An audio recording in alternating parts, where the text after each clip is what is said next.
안녕하세요, 비트TV입니다. 비트코인 일봉 차트입니다. 제가 꽤 오래전에 그어놓은 25K 자리를 계속 지탱하면서 유지하면서 비트코인은 계속 횡보하고 있습니다. 지금 비트코인 가격은 26,500불 정도 하네요. 자, 여기서부터는 구독자분들에게만 노출이 되는 영상입니다. 구독, 좋아요 좀 눌러주시고요. 그리고 RSI 지표는 50 정도 하고 있습니다. 최근 알트코인들의 하락, SEC 비난, 게리 겐슬러의 목리에도 불구하고 비트코인은 25K를 정확히 지탱하고 있습니다. 월요일입니다. 여러분들 아시죠? 제가 일요일을 계속 영상을 하지 않고 있죠.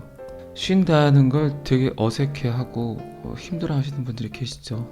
이런 분들의 특징은 아파야 쉽니다.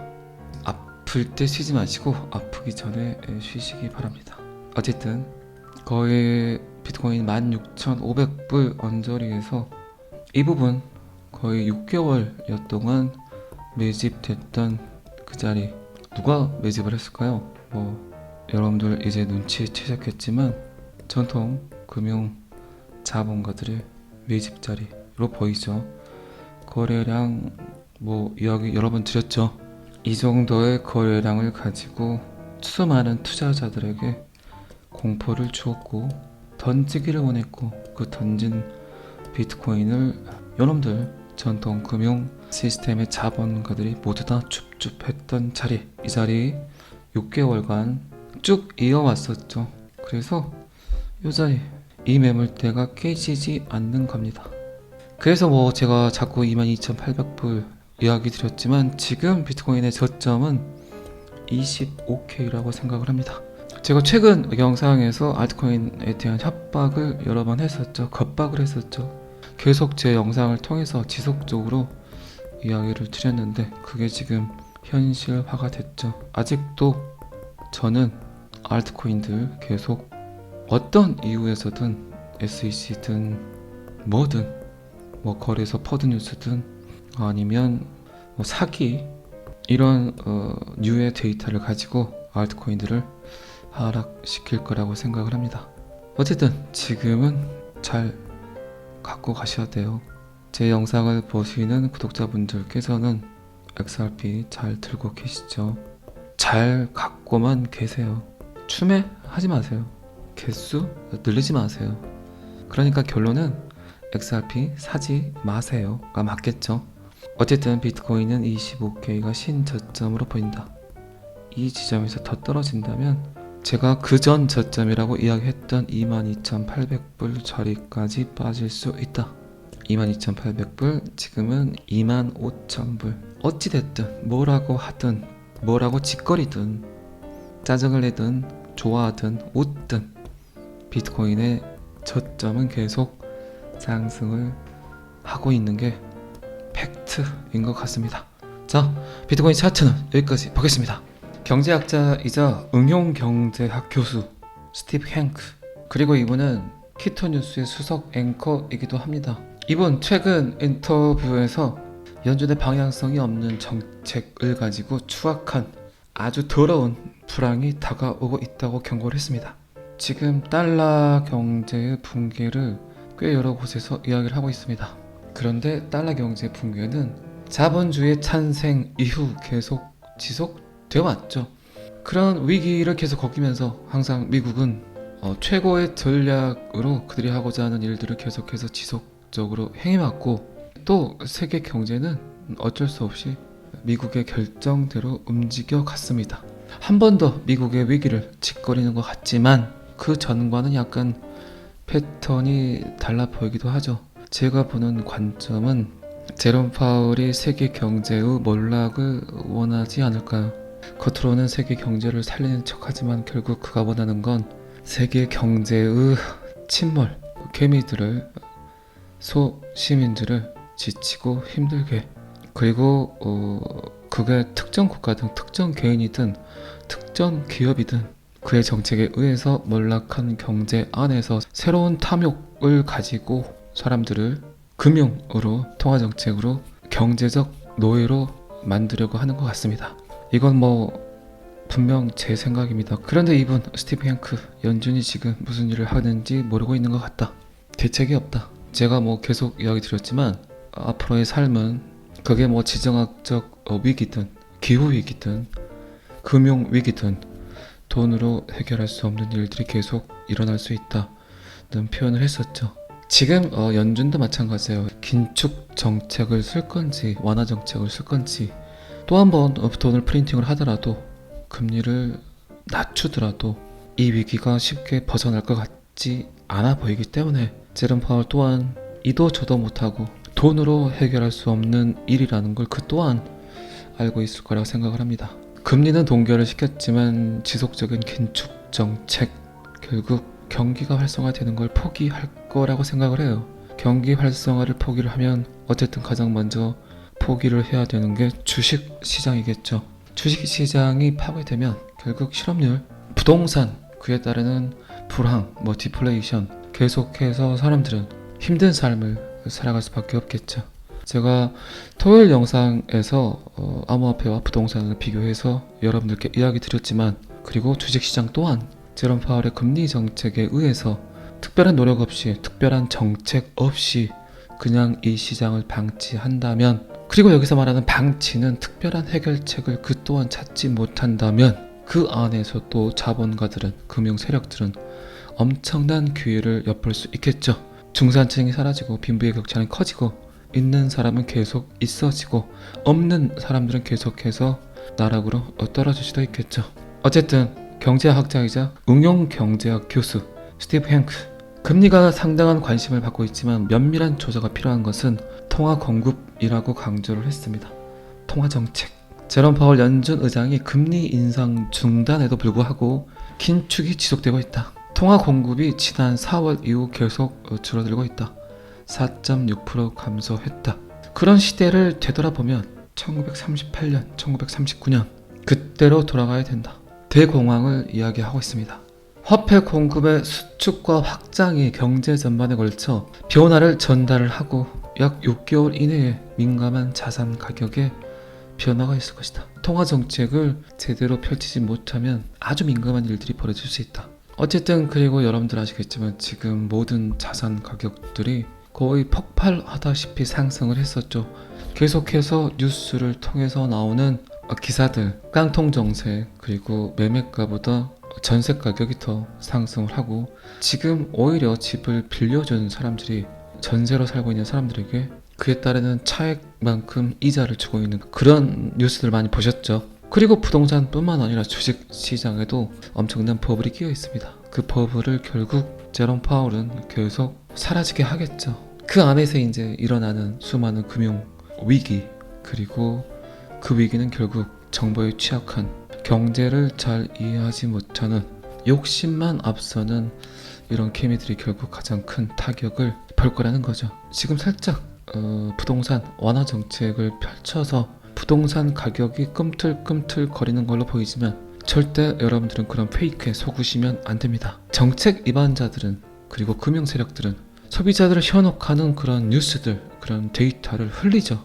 그리고 지금 아니면 안 될 것 같다는 착각을 하는 개미들은 그런 데이터를 보고 또 액션을 취하죠. 이런 사이클이 계속 반복이 돼 왔었고, 결국 이런 위기를 노리는 금융 세력들은 금리 정책을 펼치고 있는 제롬 파월이 오히려 가장 큰 위치에서 그 모든 걸 지휘하고 있는 것 같습니다. 결국 스티브 행스는 1년, 2년 뒤에는 경제 자체가 무너지게 될 것이다. 화폐 공급이 매우 빠르게 줄어들고 있기 때문에 인플레이션이 매우 빠르게 떨어지고 있다고 강조를 했습니다. 그리고 저도 그런 생각을 계속 했었는데, 미국이 발표하는 데이터들의 무신뢰, 실업률, 그리고 인플레이션율, 그리고 소비자 물가지수, 이게 정말 과연 정확한 데이터일까? 어떤 자료들을 근거로 이런 데이터를 뽑을까? 지속적으로 지금 전 세계에서 미국에서 내놓는 데이터들을 믿지 못하고 있습니다. 결국 사람들은 데이터를 신뢰하고 데이터에 의해서 미국 정책 위반자들이 행하는 정책들을 따르는데, 도무지 이해할 수 없는 데이터들이 쏟아지고 있고 주변 환경에서 일어나는 모든 일들과는 너무나 판이한 그런 데이터를 노출을 함으로써 이게 마치 과연 그들이 짜놓은 각본이 아닌가, 그들이 뭔가 먼저 결정을 해놓고 대중들을 현혹하고 대중들을 헷갈리게 하는 그들의 전략이 아닌가, 이런 생각들을 계속해서 한다는 거죠. 이게 무섭다는 거죠. 제가 3차 세계대전 이야기를 드리면서도 계속 블록체인 기술이 왜 지금 필요한가에 대해서 여러 번 피력을 했었죠. 결국 잘못 전송된 데이터의 하나, 잘못 엮어진 데이터의 변화 안에서, 그 안에서 결국 인류에게 엄청난 일들이 벌어질 수 있다는 표현을 했죠. 그리고 이분 또한 연준의 통화 공급에 대한 데이터를 신뢰할 수 있는 데이터가 아니다. 그렇기 때문에 통화 정책에 관한 관심을 기울이지 않는다. 연준은 수많은 곳에서 정확한 데이터를 요구하고 있지만 그 증거를 무시하고 그들이 가지고 있는 모델은 돈을 포함하지 않는 포스트 케이지한 거시 경제 모델일 뿐이다 라는 표현을 합니다. 제가 항상 이야기 드렸지만 여러분들 허지머니 속 경제를 그나마 이해하기 위해선, 돈을 벌기 위해선 결국 달러 경제를 이해해야 됩니다. 달러 경제를 이해하지 못하고 여러분들이 부자가 되기란 힘들겠죠. 서두에도 말씀드렸지만 분명 제롬 파월은 세계 경제를 위한 경제 정책들을 논하기보다는 수많은 소비자들에게, 수많은 시민들에게 공경과 어려움을 가져다 주면서 그 안에서 새로운 그들만의 리그, 그들만의 기회를 꿈꾸는 것 같습니다. 자, 이 기사는 여기까지 보겠습니다. XRP 계속되는 상승 추세에 합류를 했다. 목표는 다음과 같다. 어떤 목표를 갖고 있을까요? 참 저도 궁금하네요. 꽤 올랐다가 꽤 지금 또 많이 빠졌고, 지금 XRP 가격은 630원. 다른 코인 빠진 거에 비하면 그나마 조금 덜 빠진 걸로 보이죠. 여러분들 아시겠지만 그나마 잘 버티는 것 같아요. 그리고 지금 센티멘트에서 원체인 데이터 분석 회사죠. 센티멘트, 이 회사에서 이야기하기로는 XRP 지갑 개수가 점점 늘어나고 있다. 그리고 그 지갑의 개수가 점점 늘어나고 있다. 이게 가장 고무적일 수 있죠. 긍정적일 수 있죠. 힘이 점점 커져가죠. 그리고 여러분들은 항상 그런 얘기를 하시죠. 비트TV 말대로 XRP 가격이 그렇게 오른다면 굉장히 많은 사람들이 부자가 될 건데 그런 일이 일어날까? 그런 일이 생길까? 이런 걱정, 근심들 하시죠. 그리고 나는 절대 던지지 않을 거야. 조그만 상승에 움직이지 않을 거야. 이런 생각들 하시죠. 그런데 제가 지속적으로 이야기 드렸잖아요. 특정 가격선까지 간다면 수많은 유저들이 그 가격선에서 던질 거라고 예측을 합니다. 여러분들은 계속 갖고 갈 걸로 착각하시는데 사람의 마음이 그러지 않습니다. 모두 다 부자가 될 순 없다가 정답입니다.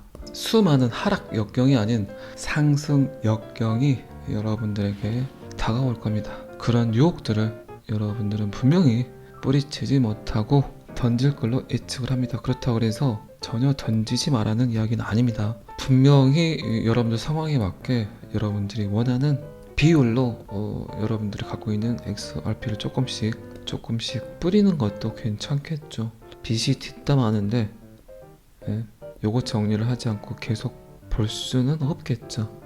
그리고 계속해서 물어보시는 건 언제 버려야 되냐, 언제 던져야 되냐, 이런 거 많이 물어보세요. 그러면 저는 그런 이야기를 합니다. 그냥 끝까지 가지고 갈 수 있는 개수는 굳이 던질 필요는 없을 거다. 가격이 어느 정도 상승을 하고 암호화폐 시장의 안정화가 오게 되면, XRP의 가치를 전 세계적으로 인정하게 되면 스테이킹 그리고 이자 지급이 진행이 될 거다 라는 표현을 합니다. 그러면 굳이 던질 필요는 없겠죠. 암호화폐 시장도 전통 금융시장의 파생 상품이 생기듯이 똑같은 방법으로 진화를 하게 됩니다. 이 진화에서 가장 먼저 생각나는 게 대출이겠죠. 어쨌든 여러분들은 XRP를 갖고 계시니까 실물에 눈에 보이는 건물을 사고 계신 게 아니라 디지털 안에서의 건물을 사고 계신 것과 똑같아요. 제가 디지털 안에서의 성을 쌓아라 이런 얘기 많이 했죠. 그 이유가 그거라는 거죠. 실물의 건물과 땅은 아주 저리로 대출을 빵빵 해주죠. 그런데 돈이 필요하다 그래서 그 부동산을 매각하진 않죠. 계속해서 가치는 상승할 걸로 예측을 하기 때문에. 암호화폐도 마찬가지라는 거죠. 디지털 안에서의 땅과 건물을 사놓았는데 어쨌든 XRP는 그 가치만큼 계속해서 가격 상승을 할 건데 굳이 XRP 건물을 팔 필요는 없겠죠. 실물의 땅과 건물과 똑같은 형태로 XRP를 갖고 있는 홀더분들에게, 디지털 건물을 갖고 있는 분들에게 대출 업무를 개시할 겁니다. 그러면 요거를 활용을 해야 되겠죠. 그리고 이자 지급 스테이킹도 같이 진행을 할 걸로 저는 예측을 합니다. 그래서 널리 쓰여야 돼요. 여러 기관에서 XRP를 인정해야 돼요. 여러분들이 XRP를 인정하는 거와는 또 다른 개념의 가치 인정 실현이 되겠죠. 그래서 리플의 파트너십이 굉장히 중요하다고 이야기를 드린 겁니다. 자, 어쨌든 미국의 광범위한 규제 단속 후 영향에도 불구하고 XRP는 현재 잠재적 투자자가 유일한 희망으로서의 광범위한 유틸리티에 다시 초점을 맞추고 있다. 언체인 데이터 분석 회사 센티멘트 데이터를 통해 XRP가 최근 비트코인 및 이더리움의 버금가는 축적량을 기록하며 많은 관심을 받고 있다. XRP는 광범위한 XRP 생태계 내에서, 플랫폼 내에서 스마트 계약의 보다 유망한 미래를 보여주는 혁신적인 XRP 레저의 지배적인 요소 중 하나이다. XRP는 관련 결제 회사인 리플과 미국 SEC 간의 소송이 XRP에게 유리하게 끝날 경우 잠재적이지만 최대 수혜자로 알려지고 있다. 잘 아시겠지만 저는 항상 여러분들의 성공 투자를 기원합니다. 오늘은 여기까지 하겠습니다. 구독과 좋아요는 항상 저를 너무너무 힘나게 합니다. 감사합니다. 비트TV였습니다. 자, 여기서부터는 한 번 더 반복 재생입니다. 비트코인 일봉 차트입니다. 제가 꽤 오래전에 그어놓은 25K 자리를 계속 지탱하면서 유지하면서 비트코인은 계속 횡보하고 있습니다. 지금 비트코인 가격은 26,500불 정도 하네요. 그리고 RSI 지표는 50 정도 하고 있습니다. 최근 알트코인들의 하락, SEC 비난, 게리 겐슬러의 몽리에도 불구하고 비트코인은 25K를 정확히 지탱하고 있습니다. 월요일입니다. 여러분들 아시죠? 제가 일요일을 계속 영상을 하지 않고 있죠. 쉰다는 걸 되게 어색해하고 힘들어 하시는 분들이 계시죠. 이런 분들의 특징은 아파야 쉽니다. 아플 때 쉬지 마시고 아프기 전에 쉬시기 바랍니다. 어쨌든 거의 비트코인 16,500불 언저리에서 이 부분 거의 6개월여 동안 매집됐던 그 자리, 누가 매집을 했을까요? 여러분들 이제 눈치채셨겠지만 전통 금융 자본가들의 매집 자리로 보이죠. 거래량 이야기 여러 번 드렸죠. 이 정도의 거래량을 가지고 수많은 투자자들에게 공포를 주었고 던지기를 원했고, 그 던진 비트코인을 요놈들 전통 금융 시스템의 자본가들이 모두 다 줍줍했던 자리, 이 자리 6개월간 쭉 이어왔었죠. 그래서 이 자리, 이 매물대가 깨지지 않는 겁니다. 그래서 제가 자꾸 22,800불 이야기 드렸지만 지금 비트코인의 저점은 25K라고 생각을 합니다. 제가 최근 영상에서 알트코인에 대한 협박을 여러 번 했었죠. 겁박을 했었죠. 계속 제 영상을 통해서 지속적으로 이야기를 드렸는데 그게 지금 현실화가 됐죠. 아직도 저는 알트코인들 계속 어떤 이유에서든 SEC든 뭐든 거래소 퍼드 뉴스든 아니면 사기 이런 류의 데이터를 가지고 알트코인들을 하락시킬 거라고 생각을 합니다. 어쨌든 지금은 잘 갖고 가셔야 돼요. 제 영상을 보시는 구독자분들께서는 XRP 잘 들고 계시죠? 잘 갖고만 계세요. 추매하지 마세요. 개수 늘리지 마세요. 그러니까 결론은 XRP 사지 마세요가 맞겠죠. 어쨌든 비트코인은 25K가 신저점으로 보인다. 이 지점에서 더 떨어진다면 제가 그전 저점이라고 이야기했던 22,800불 자리까지 빠질 수 있다. 22,800불, 지금은 25,000불. 어찌됐든 뭐라고 하든 뭐라고 짓거리든 짜증을 내든 좋아하든 웃든 비트코인의 저점은 계속 상승을 하고 있는 게 팩트인 것 같습니다. 자, 비트코인 차트는 여기까지 보겠습니다. 경제학자이자 응용경제학 교수 스티브 행크, 그리고 이분은 키토뉴스의 수석 앵커이기도 합니다. 이분 최근 인터뷰에서 연준의 방향성이 없는 정책을 가지고 추악한 아주 더러운 불황이 다가오고 있다고 경고를 했습니다. 지금 달러 경제의 붕괴를 꽤 여러 곳에서 이야기를 하고 있습니다. 그런데 달러 경제 붕괴는 자본주의 찬생 이후 계속 지속되어 왔죠. 그런 위기를 계속 겪으면서 항상 미국은 최고의 전략으로 그들이 하고자 하는 일들을 계속해서 지속적으로 행해왔고, 또 세계 경제는 어쩔 수 없이 미국의 결정대로 움직여 갔습니다. 한 번 더 미국의 위기를 짓거리는 것 같지만 그 전과는 약간 패턴이 달라 보이기도 하죠. 제가 보는 관점은 제롬 파월이 세계 경제의 몰락을 원하지 않을까요? 겉으로는 세계 경제를 살리는 척하지만 결국 그가 원하는 건 세계 경제의 침몰, 개미들을, 소시민들을 지치고 힘들게, 그리고 그게 특정 국가든 특정 개인이든 특정 기업이든 그의 정책에 의해서 몰락한 경제 안에서 새로운 탐욕을 가지고 사람들을 금융으로, 통화정책으로, 경제적 노예로 만들려고 하는 것 같습니다. 이건 분명 제 생각입니다. 그런데 이분 스티브 행크, 연준이 지금 무슨 일을 하는지 모르고 있는 것 같다. 대책이 없다. 제가 계속 이야기 드렸지만 앞으로의 삶은 그게 지정학적 위기든 기후위기든 금융위기든 돈으로 해결할 수 없는 일들이 계속 일어날 수 있다는 표현을 했었죠. 지금 연준도 마찬가지예요. 긴축 정책을 쓸 건지 완화 정책을 쓸 건지, 또 한 번 돈을 프린팅을 하더라도 금리를 낮추더라도 이 위기가 쉽게 벗어날 것 같지 않아 보이기 때문에 제롬 파월 또한 이도 저도 못하고 돈으로 해결할 수 없는 일이라는 걸 그 또한 알고 있을 거라고 생각을 합니다. 금리는 동결을 시켰지만 지속적인 긴축 정책, 결국 경기가 활성화되는 걸 포기할 거라고 생각을 해요. 경기 활성화를 포기를 하면 어쨌든 가장 먼저 포기를 해야 되는 게 주식 시장이겠죠. 주식 시장이 파괴되면 결국 실업률, 부동산, 그에 따르는 불황, 디플레이션, 계속해서 사람들은 힘든 삶을 살아갈 수밖에 없겠죠. 제가 토요일 영상에서 암호화폐와 부동산을 비교해서 여러분들께 이야기 드렸지만, 그리고 주식시장 또한 제롬 파월의 금리 정책에 의해서 특별한 노력 없이, 특별한 정책 없이 그냥 이 시장을 방치한다면, 그리고 여기서 말하는 방치는 특별한 해결책을 그 또한 찾지 못한다면 그 안에서 또 자본가들은, 금융 세력들은 엄청난 기회를 엿볼 수 있겠죠.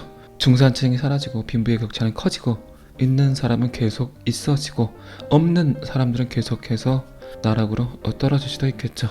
어쨌든 경제학자이자 응용경제학 교수 스티브 행크, 금리가 상당한 관심을 받고 있지만 면밀한 조사가 필요한 것은 통화 공급이라고 강조를 했습니다. 통화 정책. 제롬 파월 연준 의장이 금리 인상 중단에도 불구하고 긴축이 지속되고 있다. 통화 공급이 지난 4월 이후 계속 줄어들고 있다. 4.6% 감소했다. 그런 시대를 되돌아보면 1938년, 1939년 그때로 돌아가야 된다. 대공황을 이야기하고 있습니다. 화폐 공급의 수축과 확장이 경제 전반에 걸쳐 변화를 전달을 하고 약 6개월 이내에 민감한 자산 가격에 변화가 있을 것이다. 통화 정책을 제대로 펼치지 못하면 아주 민감한 일들이 벌어질 수 있다. 어쨌든 그리고 여러분들 아시겠지만 지금 모든 자산 가격들이 거의 폭발하다시피 상승을 했었죠.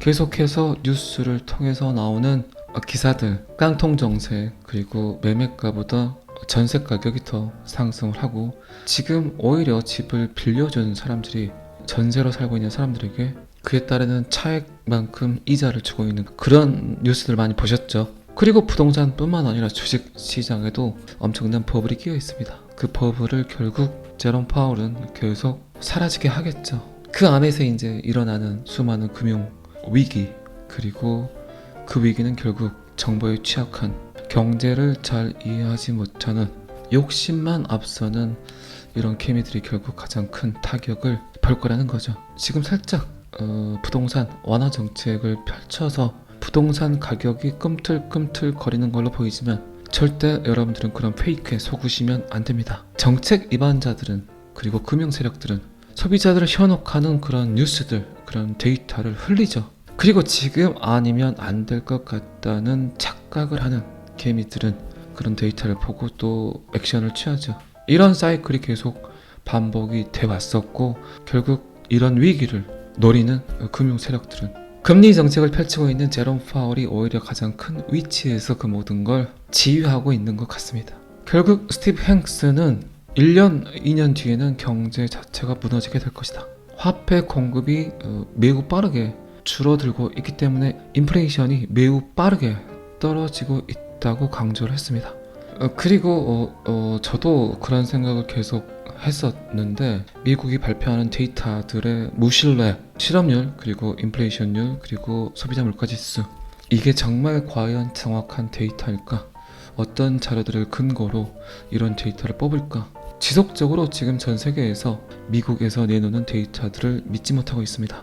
결국 사람들은 데이터를 신뢰하고 데이터에 의해서 미국 정책 위반자들이 행하는 정책들을 따르는데 도무지 이해할 수 없는 데이터들이 쏟아지고 있고 주변 환경에서 일어나는 모든 일들과는 너무나 판이한 그런 데이터를 노출을 함으로써 이게 마치 과연 그들이 짜놓은 각본이 아닌가, 그들이 뭔가 먼저 결정을 해놓고 대중들을 현혹하고 대중들을 헷갈리게 하는 그들의 전략이 아닌가, 이런 생각들을 계속해서 한다는 거죠.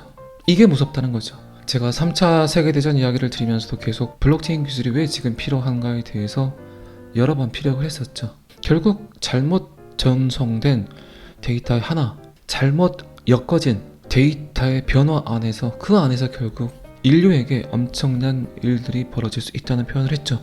그리고 이분 또한 연준의 통화 공급에 대한 데이터를 신뢰할 수 있는 데이터가 아니다. 그렇기 때문에 통화 정책에 관한 관심을 기울이지 않는다.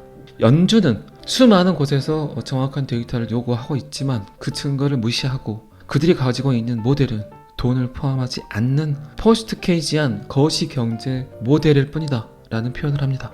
제가 항상 이야기 드렸지만 여러분들 허지머니 속 경제를 그나마 이해하기 위해선, 돈을 벌기 위해선 결국 달러 경제를 이해해야 됩니다. 달러 경제를 이해하지 못하고 여러분들이 부자가 되기란 힘들겠죠. 서두에도 말씀드렸지만 분명 제롬 파월은 세계 경제를 위한 경제 정책들을 논하기보다는 수많은 소비자들에게, 수많은 시민들에게 공경과 어려움을 가져다 주면서 그 안에서 새로운 그들만의 리그, 그들만의 기회를 꿈꾸는 것 같습니다. 자, 이 기사는 여기까지 보겠습니다. XRP 계속되는 상승 추세에 합류를 했다. 목표는 다음과 같다. 어떤 목표를 갖고 있을까요? 참 저도 궁금하네요. 꽤 올랐다가 꽤 지금 또 많이 빠졌고, 지금 XRP 가격은 630원. 다른 코인 빠진 거에 비하면 그나마 조금 덜 빠진 걸로 보이죠. 여러분들 아시겠지만 그나마 잘 버티는 것 같아요. 그리고 지금 센티멘트에서 온체인 데이터 분석 회사죠. 센티멘트. 이 회사에서 이야기하기로는 XRP 지갑 개수가 점점 늘어나고 있다. 그리고 그 지갑의 개수가 점점 늘어나고 있다. 이게 가장 고무적일 수 있죠. 긍정적일 수 있죠. 힘이 점점 커져가죠. 그리고 여러분들은 항상 그런 얘기를 하시죠. 비트TV 말대로 XRP 가격이 그렇게 오른다면 굉장히 많은 사람들이 부자가 될 건데 그런 일이 일어날까? 그런 일이 생길까? 이런 걱정, 근심들 하시죠. 그리고 나는 절대 던지지 않을 거야. 조그만 상승에 움직이지 않을 거야. 이런 생각들 하시죠. 그런데 제가 지속적으로 이야기 드렸잖아요. 특정 가격선까지 간다면 수많은 유저들이 그 가격선에서 던질 거라고 예측을 합니다. 여러분들은 계속 갖고 갈 걸로 착각하시는데 사람의 마음이 그러지 않습니다. 모두 다 부자가 될 순 없다가 정답입니다.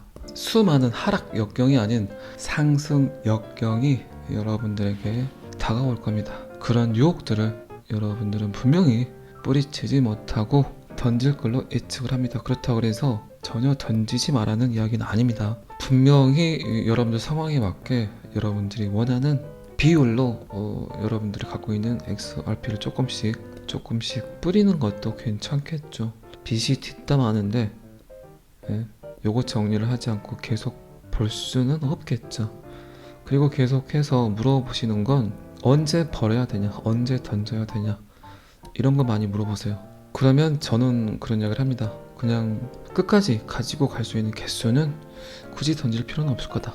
가격이 어느 정도 상승을 하고 암호화폐 시장의 안정화가 오게 되면, XRP의 가치를 전 세계적으로 인정하게 되면 스테이킹 그리고 이자 지급이 진행이 될 거다 라는 표현을 합니다. 그러면 굳이 던질 필요는 없겠죠.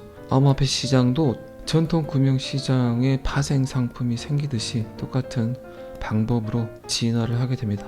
이 진화에서 가장 먼저 생각나는 게 대출이겠죠. 어쨌든 여러분들은 XRP를 갖고 계시니까 실물에 눈에 보이는 건물을 사고 계신 게 아니라 디지털 안에서의 건물을 사고 계신 거와 똑같아요. 제가 디지털 안에서의 성을 쌓아라 이런 얘기 많이 했죠. 이제 그 이유가 그거라는 거죠.